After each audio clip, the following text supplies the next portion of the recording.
Right, well, hope you're doing okay. And as you can see, the fretboard now has been cleaned up, the position markers inlaid and fretted. And as I always say, I use this wide gold Evo fret wire. So the next thing now is to start shaping the neck. And when you look at it, you can see that I've left it square, so there's quite a lot of wood here. It's still quite chunky. So I start off by removing all the waste wood in this profile, then get it down to the correct depth in this profile, and then do the actual curving. And you can see that I've already started on shaping the volute. I do that when I shape the head itself. And of course I've got this little hat on here to protect that pointed end of the head from any accidental damage as I'm carving the neck, turning around, etc. So there we go, carving the neck. Off we go.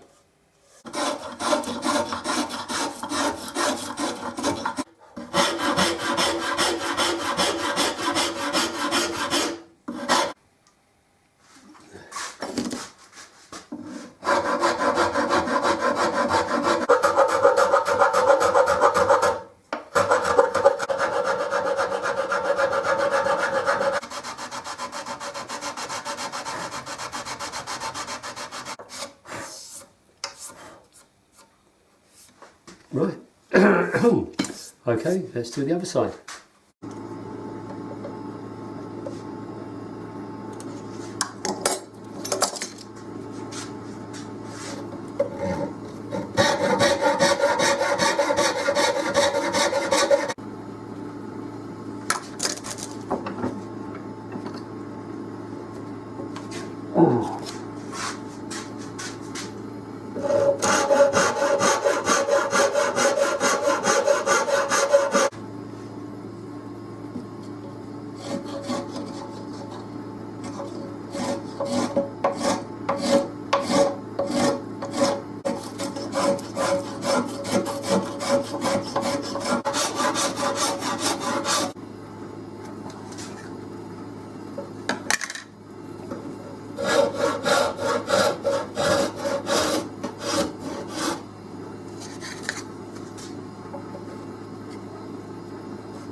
Right, so as you can see, the neck is now complete.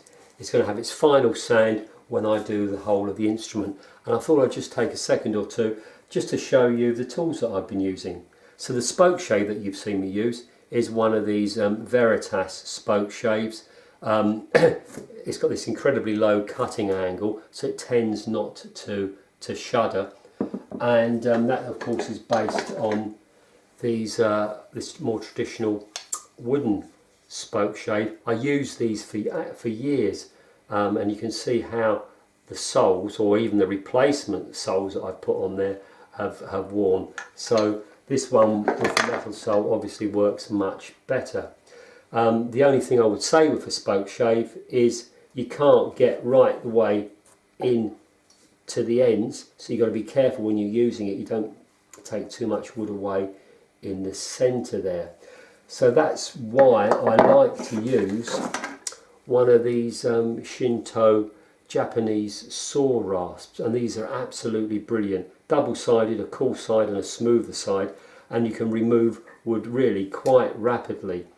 And really these days, where the necks that I use are laminated with the grain going in opposite directions, or indeed if you've got really highly flamed figured maple, something like this works much better than the spoke shave, which is maybe prone to tearing it. So that's my one go-to tool that I would say you definitely need for shaping the neck. And then also you would see me use this rasp. This is a handmade Swiss rasp. Had that, must be 40 plus years I've been using that. Really expensive to buy, but the thing about handmade rasps is that the teeth are in random positions. So unlike a factory made rasp, when you're using it, you don't get lines going across the wood. So that's a favourite. And a new acquisition really is one of these Japanese carving files. Don't think I've quite got the hang of it yet, but it does actually leave a beautiful finish and also removes quite a bit of wood at the same time. Profile gauge is absolutely essential for checking the curve of the neck there, and of course you would have seen me sanding a lot, and what I like to do is to glue or stick with double-sided tape abrasive paper onto various pieces of wood, even on this piece of hardboard, to allow me to sand the back of the neck, and it's flexible. What you don't want to do is you don't want to sand by hand, because if you've got undulations, your hand just follows out. Yeah, so I think that's just about it now. So final sand, and then we're ready to try it out in the white.